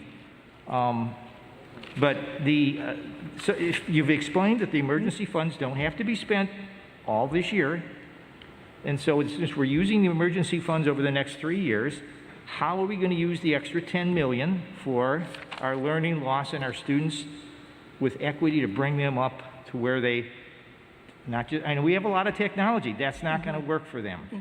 They have to have somebody in the classroom with them. It might be a para who's on a temporary assignment for the next 2 or 3 years, and that's all we can assure them. We're only going to pay them for the next 3 years.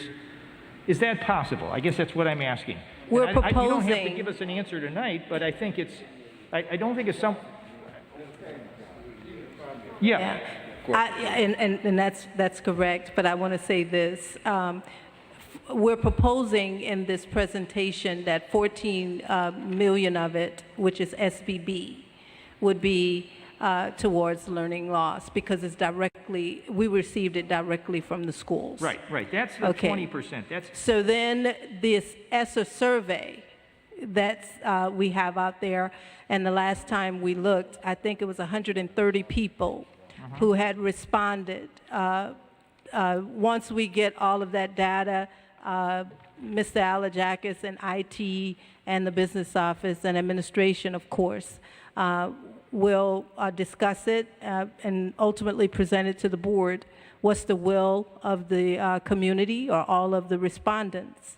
And then I am sure, I don't want to speak for Amanda or the rest of them, but I'm sure that whatever the constituents are saying is going to be thought about okay, but when creating a plan. My big question is this.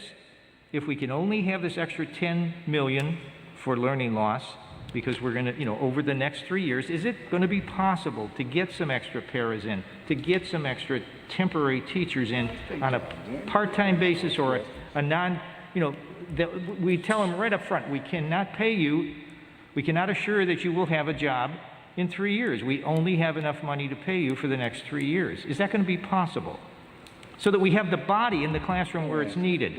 So we have the extra counselor in the school that's needed to meet the mental health and to meet the learning loss that's going to be there. We know it's going to be there. It is possible, but I possible. can't answer the No, plan. but I guess that's, I know you can't answer it tonight, I'm putting you on the spot, but what I guess I'm asking you is, we keep hearing from the community, that's what's needed. And we keep hearing from the board, that's what's needed. We need personnel to help our students over the next 3 years. We don't need more technology, that's not going to do it. I mean, yes, we certainly need technology, but it's not going to do the learning loss that we need.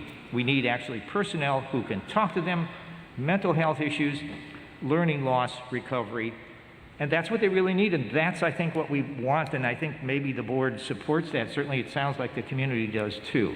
And we're just going to have to work creatively to come up with a solution so we can spend this money and tell the community we're targeting it with people temporarily to rectify this terrible situation that's occurred in the past year and a half. So, I want to go, Ms. Gonzalez, and then I saw you waiting. I'm sorry. Did you have a question as well? Yes, you want to ask me the question? Yes. Yes. So I'm going to go to Ms. Gonzalez, and then you'll be next. I apologize. I didn't see your hand. I'll try to be quick. I'm so sorry. First of all, I wanted for the record and sort of to reel us back in, because thank you, Ms. Polk, for your department. This presentation is amazing. The grants that we're getting through for the district are going to save us a lot. I think as a board, we're asking Ms. Polk questions that do not apply to her role for us. If we want more money, we got to go to our state legislator, or, there's other people at different levels that secure funding for us. And Ms. Polk was supposed to work with what we got and what we know, and not assume what we can't predict. So that $10 million, I think, is going to go a long way with what Mr. Riddle was trying to say. The other thing that I wanted to bring back, and sort of kind of gets at the home of everything that has been said on the board, is recruitment. We're losing teachers, and we don't have enough teachers, and so we're outsourcing where we need teachers. So is there wiggle room to get more recruitment funds, or can that be in the budget as we look forward to the next couple years? Mr. Figueroa will always take more money if we allocate. But I think more so, and that's kind of, and I don't want to steal your thunder, so to the point, Mr. Figueroa. Good evening, members of the board, Mr. LeBaron, Moulton, and members of the public. We're always looking for teachers, so anyone who is watching right now, we have plenty of positions that we need to fill during the summer, right, in preparation for the new school year, and that is correct. We have resignations, but let's remember also that we have around 2,000 employees, of which at least 1,067 of them are licensed staff members. So normally we have around 45 teachers retiring every year from the district. So that's 45 vacancies there. And then we have individuals and teachers and staff who move out of the area. They get married, they decide to work someplace else, because most of our staff, especially our professional staff, are driving into Waukegan from far away. And the driving sometimes is difficult, right? Especially during the winter, and if sometimes they find some school district nearby. They're not residents of Waukegan. We encourage Waukegan residents to apply. If there is any teacher who's listening to me tonight, please apply in Waukegan, come and serve your community. But those are the situations that we find. Going to her question, basically it's a market issue. I used to say that in Waukegan, they used to knock, boom, boom, boom, during the summer on the front doors of the schools, and I will go and open, and I will have some teachers trying to find a job. They will go to Lincoln Center, they will have postings. That's the past. That's years ago. Now, it's on the phone. And as soon as they log in the phone, they see Waukegan, they see every school district is on this phone. So part of our budget is advertising. It's also with your support that I go to certain places where I feel that we are going to be able to fill position. I don't go there to show the flag. I don't go there to present myself and come back empty-handed. If I go there, I'm going to bring people. And the good news is we are going to be, hopefully, considering that we have some barriers like COVID and others. If they don't interfere, we will be able to fill most of our positions. And as I mentioned to all of you recently, we fill around 100 positions every year that you approve, so you can go back to board docs during the past different summers and you can review and you can attest to that yourself. So we are making the effort. Of course, we are doing advertising in the system. We have a sufficient number of websites that if you are an educator and you're looking for a teaching position and you're considering the Lake County area, you're going to find Waukegan being advertised. And we also go to social media. Recently, we were advertising all over Waukegan, and we have even put signs on the streets. I will have to go and repost those because after the election, some of those were wiped out. Well, we are going to continue with this effort. I hope I have been able, at least to a certain portion, to answer your question, but feel free to contact me at any time if you have any other questions beyond the public setting of the meeting. And again, please, Waukegan is open for employment, and we are an equal opportunity institution. Equal opportunity is the same as equity. We do hire without any form of discrimination. Actually, our attorneys did update our policy, even for genetics, anything. We don't discriminate, we're open, and we want to thank every day all of our staff that doesn't work in Waukegan, plus the one who live in Waukegan, but especially the one who have to drive every day to come and fulfill the mission of educating our children. My heart goes out to them every day. Thank you. And apply for a position since you have the platform there? Just wanted to put that in there. Absolutely, and they can go to the district website, but we outreach. We go out and we have certain websites that are there, and when people go to those websites looking for position, not just the district, but when they go out there hunting for positions in the educational setting, we are there. We are present. And just a follow-up too, do we still offer I don't know if it's tuition reimbursement or people who want to be teachers but they're not licensed? Yes, ma'am. Okay. We secretaries, paraprofessionals, plus also our teachers, including our custodians, if necessary, they are entitled to tuition reimbursement up to $1,400. dollars, as long as they apply in advance for the program. I normally authorize them, and this is a regular item in my office almost every day. Me either signing those authorizations or signing for the authorization to ask the finance department to authorize payment for the reimbursement. Okay. Thank you, Mr. Figueroa. Thank you, sir. And the only thing I'll add is if we could get the microphone sanitized while we have a comment. But I think we're talking about fundamental, and we always talk about the budget, right? And I've heard this time and time again, focusing on recruitment, we still have not solved our teacher retention issue. Mr. Figueroa talked about some of the things that cause people to leave, but we also know some of the things that cause individuals to stay and invest in Waukegan.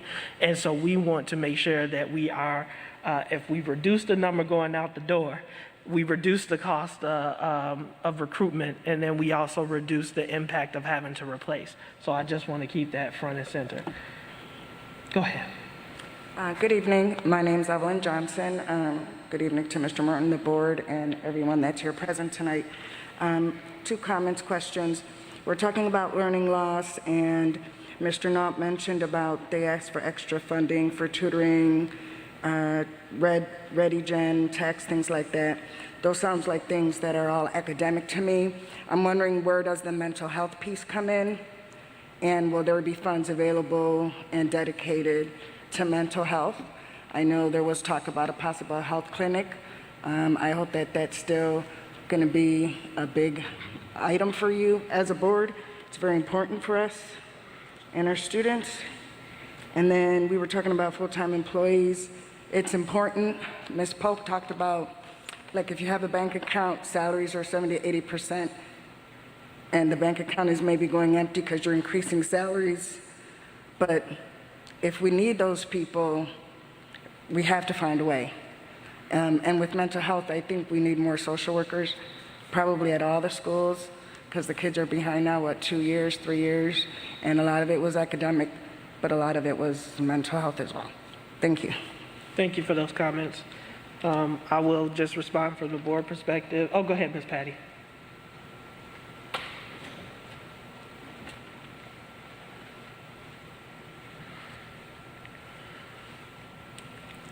I don't have a response to Ms. Johnson, so if Mr. Ewing, you'd like to make a response to her first, I had a statement I would like to make if that's okay. Yes, definitely. Just with Ms. Johnson is we are committed, I'm committed, I can't speak for the entire board, to seeing a mental health clinic here in Waukegan. It was something that we felt so important that we made it one of the superintendent's goals in the 2020 school year, and then COVID happened. But the need is still there, and if anything, it's increased, so I appreciate you for bringing that front and center. And I know Mr. Bolden has been working on that and having conversations, so look forward to getting an update and seeing that come to fruition, at least before I leave this Board of Education. Go ahead, Ms. Patty. Thank you. This next comment really comes from the heart, and so it's hard for me to say this as an employee, but also as a longtime resident of Waukegan. Been here for 42 years, a staff member for 21. I think there's a large group of people who are sitting in the back of the room tonight who are your boots on the ground soldiers, your principals. And I think there's been a lot of comments tonight that have been made around hearing from the principals directly on their needs, knowing that they are the ones who are closest to what needs to happen in the buildings. And none of their school improvement plans are short-sighted. Their school improvement plans are comprehensive, deep and wide plans that would definitely cover the need for the next 3 years. So if you need to ask the principals what they need, they're here. Listen to their voice. Ask them what they need. They know what they need. I get to work with them. I am blessed to work with them. Every single day of my job is to work with principals. And I advocate tirelessly for their behalf, but it's still not the same as hearing directly from them. And so in the past couple of years, principals had the opportunity to present portions of their school improvement plan. They had the opportunity to present the FTE requests that they had intended on hoping to get approval for. And that part of the process is not part of this process this year. And I think that that would be an opportunity for the board and the community to hear directly from the principals on the needs that they have associated with learning loss, associated with getting teachers and students the resources that they need. And I felt it'd be remiss if I didn't bring attention to that tonight. Thank you. Thank you, Ms. Patty. Board President, just a quick question, comment, not a question. And this is more for board work versus budgeting, but Mr. Riddle talked a little bit about how to address learning loss, and we also know that there was that learning gap that was even before the learning loss, right?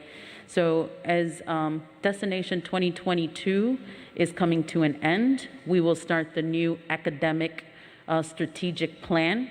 I think that that would be a nice track to add on to that, that academic plan.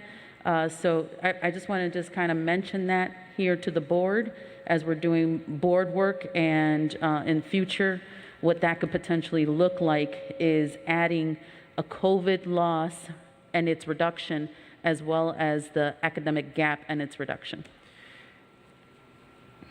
Like the idea, so I will say let's, if you can email that to, I can make sure I catch it.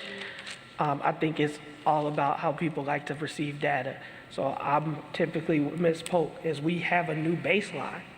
So when we talk about COVID is I don't need to differentiate. The COVID learning loss will be the new baseline, and then we will build from there. But if that's something that the rest of the board seems will be a valuable metric, we can discuss what that looks like. I had a couple questions, and then I see one of our principals. Did you want to come to the microphone? And I'll go through them. This is just my notes, but the 18 million included the 10 million that was set aside. Ms. Polk already answered that. Yes.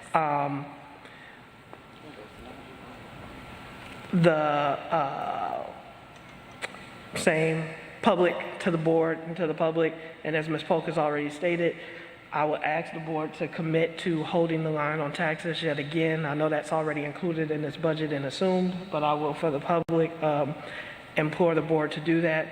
I agree with Ms. Leguizamo, and I think it'll be a great segue, is one of my concerns when I was on the committee, as well as one of the reasons why I asked to see what those denials were, was so I could see what the positions were that were being requested, because I agree that there was a high denial rate.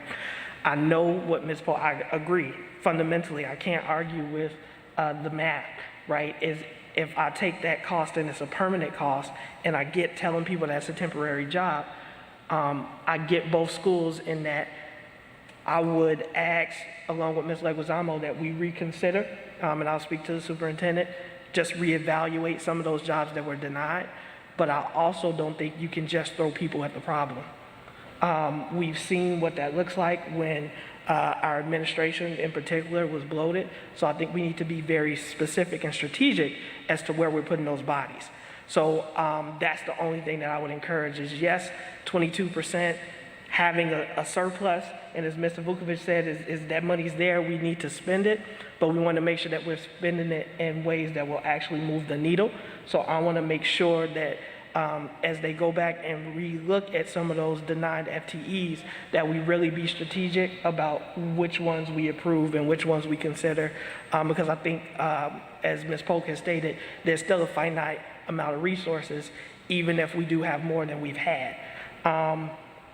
And then I'd also want to agree with what Ms. Wozniak has been saying for months and what Ms. Leguizamo discussed tonight, and that is how it would impact the budget to suspend the fees for at least 2 years on the Chromebooks. Is I think that we've shown a surplus, so the amount that we're charging in fees hasn't even has been more than the amount that we've spent on repairs. So we're actually making money on the fees. And given the current economic situation that is impacting families and are geared towards equity, I would like the board or ask Ms. Polk to just look at what that would actually mean. How significant is that to the budget? And if it's not, we can look at suspending it for at least 2 years. Okay. Good evening, President Ewing, rest of your board members and colleagues and community members. I'm just here, part of what Ms. Patty just mentioned as principals. I've come to a couple of meetings because it said just in case they have questions for you. Oftentimes, we come in and we leave out with no questions, but conversations had around us and about us. So again, I'm open to questions. I may or may not be able to answer all of them, but I do come. The long meetings that we're working on shortening, I'll come just in case. Just in case one evening there's a question for principals. Got a fan group there. Okay, also, I wanted to say you're gonna find it strange because as you're reevaluating that 20/80 split with the funds, I want you to know that some of those spendings are life safety, and I don't want the district to have to pick and choose about the life and safety of myself or my students and staff.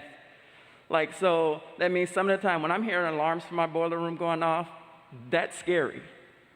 So if it can be fixed, let's fix it. I don't want to have to keep calling maintenance, operations for them to fix something. When I can go in my building and it's not puddles of water on the floor because I have new windows now, that's a good feeling. It's just like you put on your Sunday best and you walk around differently than when you put on gym shoes and shorts. So it's something about walking into a building where you feel safe, it looks good, and you feel good. And if that's not good for social and emotional, I don't know what else is. And so we have the funds, and I'm not saying not to reconsider because I understand. I understand the one to spend more, but I also understand that money has been allocated to take the place of those funds. Like, we're using that money because we're now reserving our local funds. So we still have some money.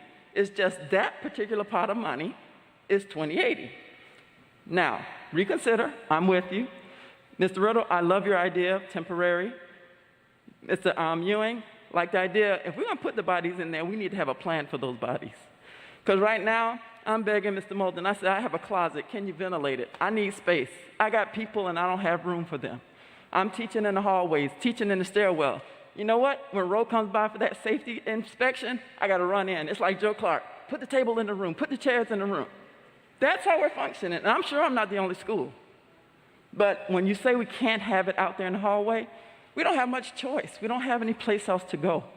We're outgrowing our buildings, so therefore, we do need some of these things that they're saying need to be done. I walked in my building today, multipurpose room, water, puddle of water in the floor. Now it's an emergency. I'm so sick of calling for emergencies. I need just the day-to-day maintenance. That works for me. These emergencies take so much of your energy when you want your kids to learn. They don't know whether to wear a coat or shorts. It doesn't matter what the season, because they're cold at times, they're warm at other times when they shouldn't be. So just please understand the reconsideration. I'm with you. I get the reason behind it, Ms. Hannah.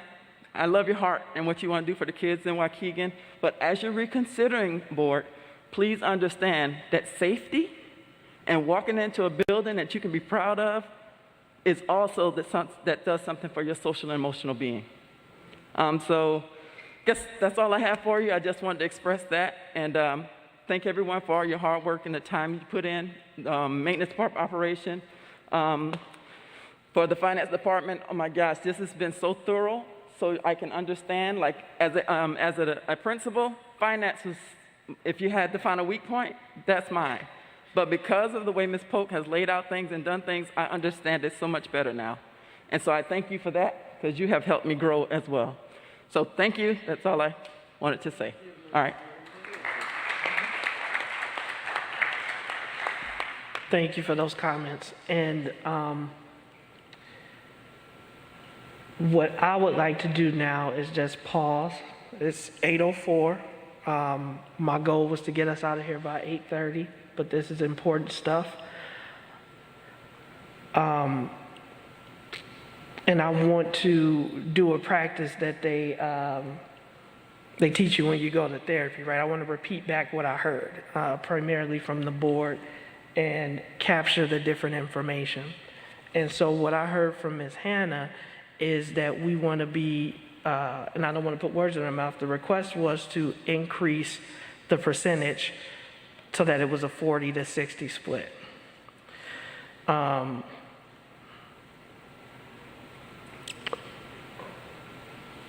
I don't want to instruct anybody or Ms. Polk to go back and to make that decision, but are there shifts that we can make that still accomplish exactly what it is that you're trying to do, but instead of parking those capital improvement costs, are there acceptable learning loss expenses that we can put into that, if that's something that we can look at? And I see Ms. Polk shake her head. From Ms. Leguizamo, as well as myself, we talked about looking at the one-to-one initiative and what it would do to the budget to eliminate the fees. And then there was an ask that we reconsider some of those denied FTEs as to which ones are most critical, as well as Mr. Riddle's recommendation is just bodies. I don't know if you want to capture that in another way, Mr. Riddle, because I don't want to put words in your mouth at all either, but is there something actionable that you would like the either finance office or the superintendent to look into? Board President, I think what we heard from the principal was very important, and I don't think, and if you yourself said, we don't want to just throw bodies into a classroom. So I think maybe what we need to do is do the planning that they already are doing, and then as the need arises for, if it's more counselors, if it's more paras, they can come back, and we will have the reserve money, which we won't have spent yet. You know, that reserve money will be there to possibly fund those things. So I think, no, I would say, let's wait and see, you know, what is the need right now? Because we're running short on time. I don't think we should jump in and plan to throw in, you know, 50 paras, in the district and, 10 in each school, an arbitrary number. I think the principals we've heard, they know what they need, and their needs are, everything is so fluid right now too. We don't know about learning loss. We don't know for sure what it's going to be like as these kids come back into our schools. So it may be that we're going to have to reassess, but we'll have some extra funds. So I would say we've got some reserve money that we're going to have available, which is a good thing. Ms. Gonzalez? And hopefully we as a board can kind of get around this. And this is just how I'm hearing it from Ms. Polk and the principals. And also what I believe to be the biggest pragmatic investment that we can do for our schools right now. If I look at it from like a cash flow perspective, right? Or, this would even be a question for Mr. Moten. If we get the $43 million and we spent 20% of it on just learning loss, right? How we want, or how Ms. Polk is presenting it, we're still, that's $9 million that we're putting toward our curriculum, our students, right? Directly. What we invest in our buildings is going to our students and our staff, but in a different way, right? It's for our buildings. And knowing that, right? You start your projects early, you finish them early, right? So construction is no longer an issue. You don't have the things coming out your window, bothering your students as they're in the classroom. And on the side, you still got $10 million that we could do a lot with, right? If we go the other route, right, 40% from the get-go to our curriculum or learning loss, however we want to frame this, that's $17 million that we're putting right out the gate, right? The rest going to our projects. Maybe some of the projects don't even start or finish in an early time frame. And then we potentially don't have the rest of the bucket that we were gonna, save up in the local funds. So from a timeline perspective, it makes sense for us to get our buildings in shape to welcome back our students, and then get them the materials that they need when they're actually in their classes. At the end of the day, we're still looking at the same amount. It's just what do you pay with when? And I just feel like that's important to state, because I think we're assuming, and I know President Ewing has said this before, it's like we're saying it's one or the other, and it's like, no, these things all work together to make our schools the best possible institutions for our students. 100% of what goes into this district goes to our students. And that's wild to think about, but that's the truth. We are a public district. Our taxpayer money is, utilized for our teachers, for our staff, for our materials, our janitorial staff. Every inch of our budget is for our schools. So I don't want it to be a conversation of like, why aren't we putting more? It's not that we're not putting that amount into it. It's when do I get a receipt and have to pay for it, and when can I get a project done? And I think that's just how I want to frame it, so that we can kind of get around that. I don't know if Mr. Moten, you want to speak to that, because I hated being in class and hearing the drills outside, you know what I mean? So if we could get more projects done at an earlier stage, just getting through with this initial investment, that frees up our local funding, and it makes more sense timeline-wise as well.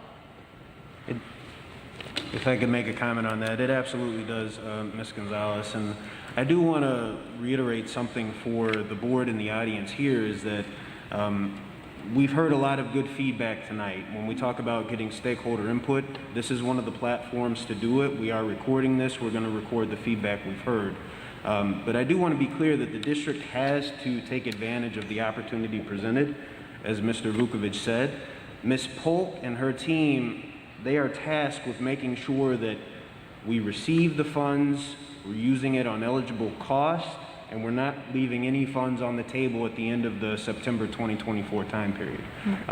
We've had a lot of programmatic discussion this evening. It's all very important. It requires planning. It requires more conversations, particularly as it relates to the staffing discussion.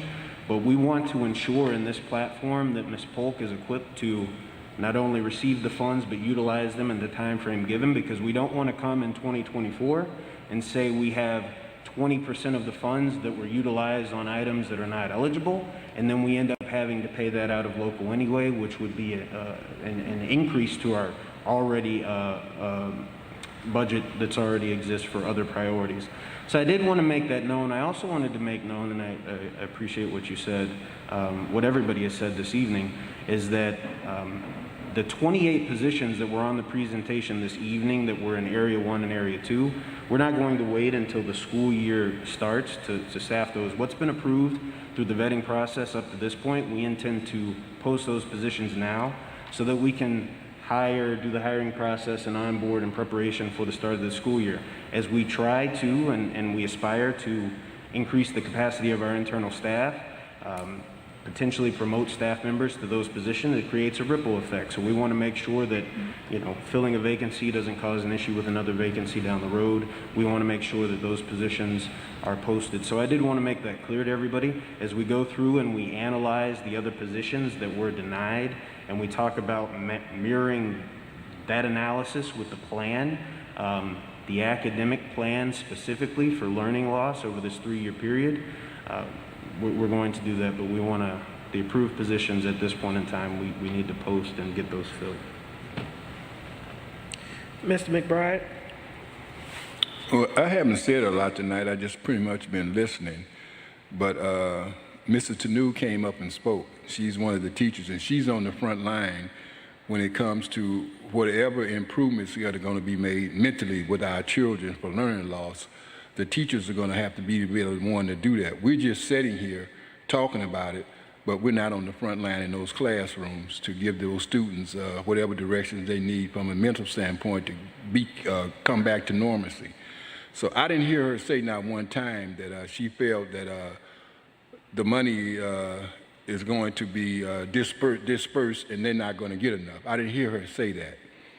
And what I did hear her say, she understands the process of what our finance department has done, and I understand the process too. That's why I haven't said anything. I didn't see where there was going to be a disparity or a loss for our children, because there's a surplus that she talked about, that if it was a need, it's there for the teachers to ask for it, and they can use it for whatever directions they're going and whatever the programs they got planned. I don't know what they are. I would like to know, and I'm saying that, but I'm sure there is something. And that would be with the teachers and our administrators like Dr. Nall, Patty. Those individuals are going to come up with this genius idea and ways to bring our kids back to normalcy. And I know that it could happen. I'm just use the analogy of vaccines. They're coming up with all kind of ways to make sure vaccines are getting in people's arms. They're using baseball tickets, they're using Starbucks, they're using lotteries, they're using a shot of whiskey, whatever they can take. And it's the same principle, I think, applies to our kids. We're going to have to do whatever we need to do to get them back to normalcy. And I do know that, once again, it's going to take some dollars and also at the same time in love to make that happen. So I just want to say, from my standpoint as a board member, I do understand the dynamics of what direction we're going versus that when I hear 80%. I still see in the big scheme of all of that, our kids going to be taken care of. Thank you. So I want to, do you have something to say, Mr.? Yeah, I do. I just wanted you to record about the equity things that I was talking with Dr. Nall. Make sure you have that on there. But I also wanted to just kind of go off base here and give a shout out to our varsity girls track team, track and field. They have a meet tomorrow, I think, and they're going to be competing in the 100-meter and the high jump for state titles down in Charleston Illinois, and so just kind of root for them and say a prayer that we can get some state champions. Thank you for that, Ms. Hannah. Go ahead, Ms. Leguizamo. So I wanted to talk a little bit about the elephant in the room. And this is a big topic in our community. I would like to understand right now, I understand, and this relates to the Washington Street building and Sheridan Road redesign building. That's the elephant in the room, right? Currently, this budget does not reflect anything towards any updates or upgrades or whatever that is to any of those, the two buildings, except for the Lincoln Center upgrades that we have in the capital improvement.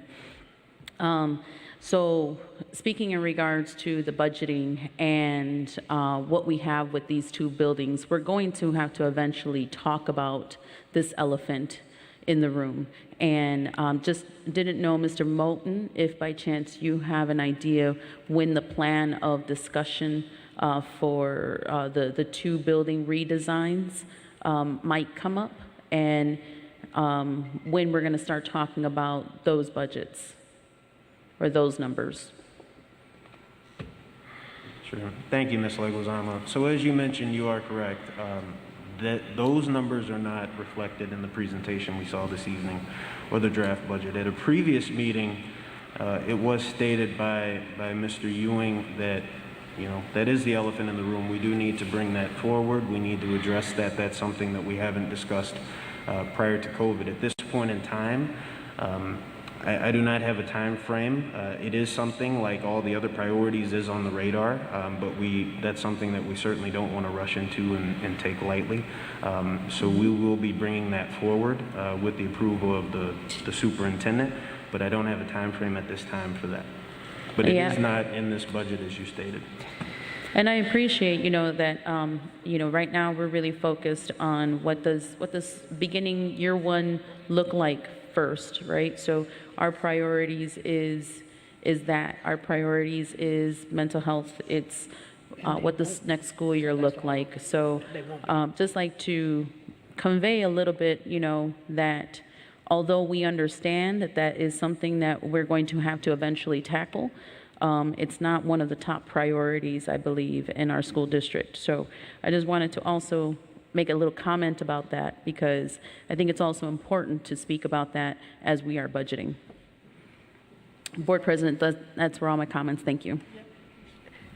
Insane.